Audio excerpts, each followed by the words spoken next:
Pierre-Alain, Bonjour, comment allez-vous aujourd'hui? je vais très bien. Est-ce que vous pouvez nous parler un peu de vous, qui vous êtes, ce que vous faites justement dans la vie? Alors, au tout départ, j'étais ingénieur. J'ai D'accord. fait une école d'ingénieur et ensuite je suis parti en Islande travailler pendant 2 ans et demi, 3 ans pour faire attaché scientifique et culturel. Je raconte toute l'histoire, hein. Mmh mh. Mais parce que l'Islande a une grande place dans ma vie et dans ce projet aussi. Parce que, c'est là où j'ai rencontré Gabriela Fredriksdottir qui a fait les dessins avec qui je travaille depuis maintenant 20 ans, qui est une artiste islandaise. Et après avoir passé 3 ans en Islande, j'ai fait une école, la London Film School, donc j'ai fait pas mal de documentaires, D'accord, OK. mais aussi j'ai toujours cherché comment les technologies, ce que j'avais appris aussi en école d'ingénieur, pouvaient nous aider à faire des nouvelles formes de documentaires, fiction, et cetera. Et donc ce projet-là est un peu l'aboutissement d'un parcours de vie, voilà.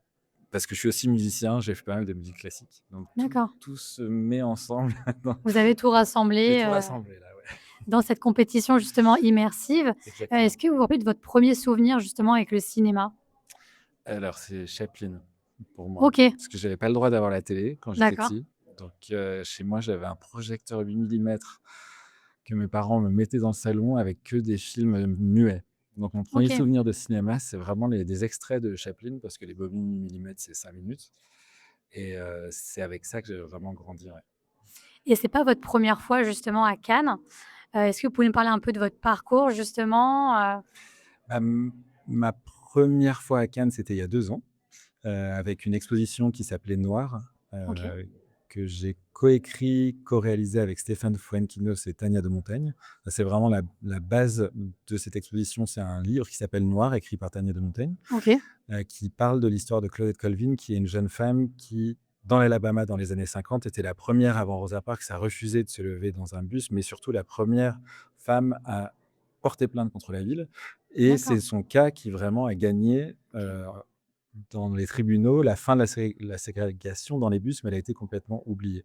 Et donc on a fait une première expérience en réalité augmentée, c'est-à-dire que les gens se voyaient toujours. On avait des lunettes transparentes, des lunettes qui rajoutaient des acteurs et des hologrammes, dans le lieu où on était. OK. Donc c'était ma première re grande expérience d'expérience immersive. Voilà. Et donc cette année, vous êtes de retour pour, une nouvelle expérience justement, donc c'est Playing with the Fire. Pourquoi ce titre? Qu'est-ce qui vous a inspiré finalement? Alors Playing with Fire, on est parti déjà il y a 2 ans quand j'étais à Cannes, on m'a dit, Antoine Quérol qui est le producteur d'Atlas Five, qui est la société qui a produit Playing with Fire, est venu me voir, il m'a dit: «Voilà, je sais que tu aimes bien la musique, tu as d'autres projets musicaux. Est-ce que, tu connais cette pianiste qui s'appelle Yuja Wang?» Et Yuja Wang, c'est une pianiste que j'avais déjà vue 15 fois en concert et que j'adore. OK, Et j'avais essayé de la faire venir voir Noir à l'époque quand c'était au Centre Pompidou, à Paris et j'avais pas réussi et là je me dis: «Ah ouais, mais c'est vraiment mon rêve de travailler avec elle, c'est juste pour moi complètement incroyable». Yuja Wang est toujours décrite par le vocabulaire du feu, dans son jeu, dans d'accord, la manière dont elle est, OK. enfin donc c'est parti quand même d'elle, parce qu'elle est vraiment flamboyante quoi. Il y a un truc chez elle qui, et le feu, c'est l'élément le plus, on va dire, humain, duel. C'est celui qui représente le mieux toutes les contradictions de l'être humain. C'est quelque chose qui peut faire le plus grand bien, on peut chauffer avec, on peut manger, voilà, grâce au feu, mais ça peut aussi nous détruire, ça peut, brûler des maisons, ça peut, faire des guerres. Enfin voilà, le feu, c'est cet élément-là qui représente bien ce qu'on est en tant qu'être humain.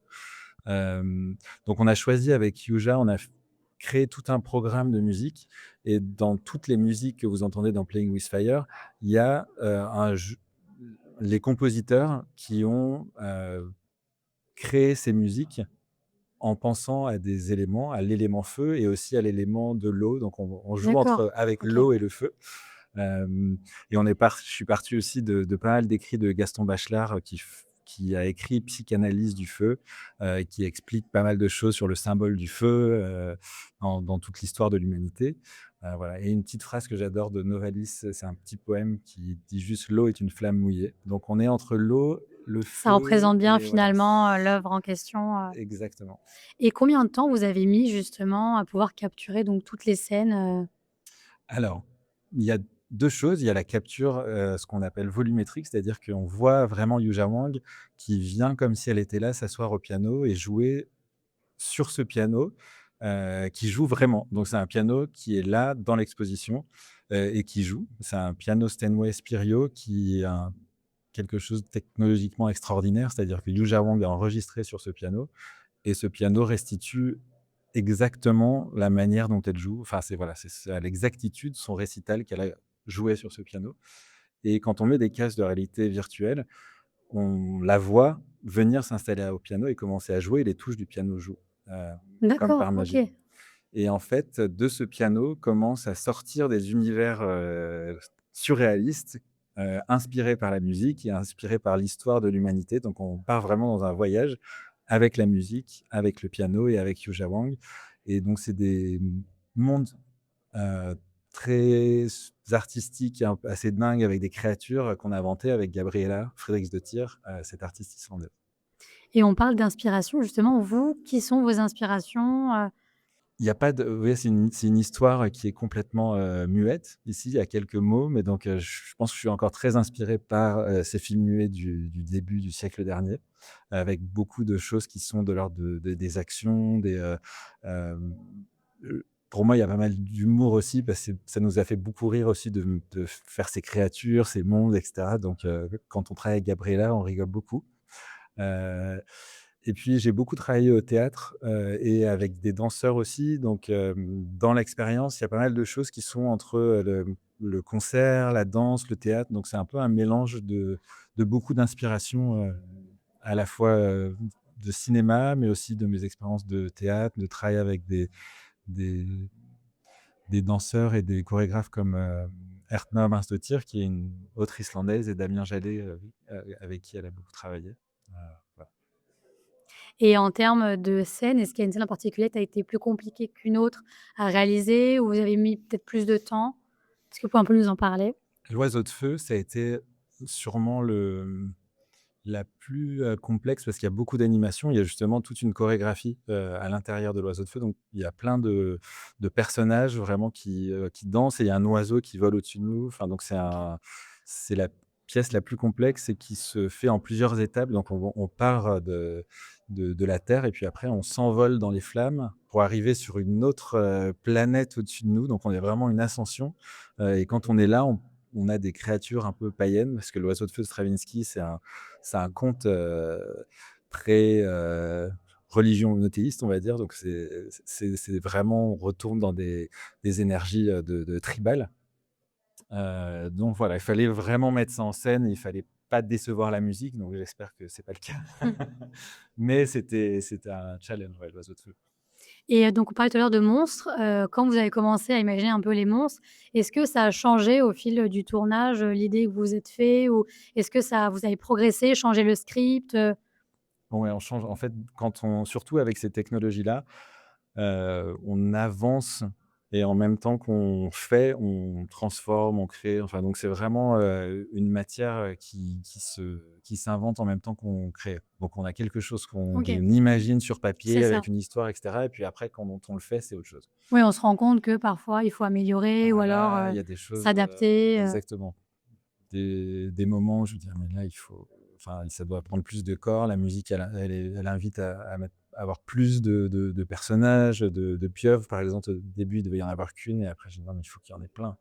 OK. Donc c'est des trucs qui se construisent au fur et à mesure du travail. Et cette réalisation, elle vous a pris combien de temps? Enfin, depuis combien de temps, du coup, vous travaillez sur ce projet?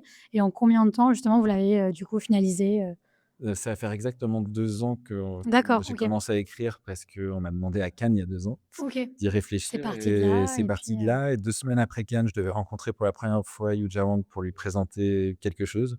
Donc il a fallu que je m'y mette très oui. rapidement et après, c'était parti. Est-ce que vous aimeriez faire, du coup, dans le futur, d'autres collaborations, justement, avec d'autres, personnalités connues, Hem, alors c'est pas peut-être en termes de personnalité connue, mais plus en tant que il y a certaines histoires que j'ai envie de raconter. Il y a une actrice, coréenne qui s'appelle Moon Sori, heu, qui très connue, elle, pour le coup, en Corée, avec qui j'ai fait un court-métrage et une pièce de théâtre, qui OK. était mise en scène par Arthur Noziciel et là, j'ai écrit une série pour elle, donc ça, c'est un projet, mais vraiment plus de série, classique, on va dire, et avec l'équipe avec qui j'ai fait, Noir, donc avec lequel on a gagné à Cannes il y a 2 ans, on prépare une une œuvre immersive, assez grosse, on va dire, qui va nous ramener dans les cabarets de Montmartre, entre les 2 OK, guerres, super. donc pendant les années folles, D'accord. qui va être aussi, très festif, mais aussi assez politique parce que c'est le moment où il y a une bascule. On part d'une guerre et on retourne dans une guerre et voilà, on va voir comment, dans la danse, on peut montrer que ces mécanismes, se montrent, en fait. Et est-ce que durant, du coup, ce tournage, vous avez un peu des anecdotes que vous pouvez nous partager, un peu marrantes ou des choses qui vous ont marqué? Le tournage, s'est fait, en plusieurs temps. Il y a la musique qui a été enregistrée quand on était à Londres, et c'est Yuja, elle préparait à ce moment-là, elle faisait des concerts qui étaient des concerts à Lightroom de David OK. Hockney et donc je connaissais pas bien Yuja à l'époque. J'avais un petit peu peur, Mmh. un petit peu peur d'elle et elle devait enregistrer tout le programme. Moi, j'avais vraiment envie qu'elle fasse l'oiseau de feu. Elle avait pas trop envie de le faire, mais elle a quand même travaillé, pour le faire. Pourquoi elle était un peu réticente En justement, fait, c'est juste que c'est pas qu'elle était réticente à le jouer, c'est que c'est la pianiste qui joue le plus au monde. Tous OK, les 2 jours, elle a un concert d'accord. avec des trucs tellement différents qu'elle avait pas le temps de bien le OK. préparer et je n'ai jamais vu de toute ma vie quelqu'un qui déjà est considéré par tous les pianistes comme la meilleure pianiste, mais elle n'est jamais satisfaite Ah oui, de d'accord. son mais jamais. OK. Elle est dure avec elle-même, Elle est mais je n'ai jamais vu ça de ma vie. OK. Mais Perfectionniste, c'est incroyable et c'est pour ça, je pense qu'elle est aussi, extraordinaire. C'est parce talentueuse. qu'elle n'est jamais satisfaite de donc OK. et et donc à chaque fois, elle sort d'un concert, elle dit: «J'ai raté une note», mais personne, je pense, Oui. qu'elle qui peut savoir, ça. Heu, donc après on a fait le tournage à Grenoble, où je pense pour elle c'était assez, spécial. C'est la première fois où elle devait jouer sur un piano entièrement vert. Donc elle devait reproduire, tout ce qu'elle a fait, en fait, tout ce qu'elle a joué, pour de vrai sur un vrai piano, OK.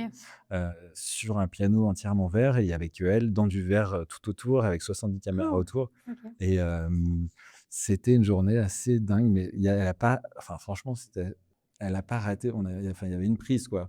Donc Ah oui, d'accord, c'était un one shot ouais, et ouais, OK. Elle c'est assez était concentrée. Ça a duré ouais, combien de ouais, temps du coup ce moment, bah, une demi-journée, Ouais, quand même. ouais, OK. avec, elle qui a refait tous les et les seuls problèmes qu'on a eu, c'était des problèmes techniques dus aux caméras, mais Oui. jamais un doigt de Yuja. OK, Voilà. d'accord et j'ai une dernière question pour vous. Vous préférez avoir le talent ou la passion? Bah, je sais pas si ça peut exister, d'avoir du talent sans passion. Donc, je vais prendre déjà la passion et puis après, je sais pas, le talent, c'est pas trop à moi de le juger, mais je peux dire, sur ouais, sur quoi je suis, sur les choses sur lesquelles je suis passionné et après les autres pourront peut-être me dire, si j'ai du talent ou pas. Super. Bah, écoutez, merci beaucoup en tout cas, pour ce temps Merci à vous. d'échange. On vous souhaite plein de bonnes choses pour la suite. Merci, c'était super. Merci. Bonne journée.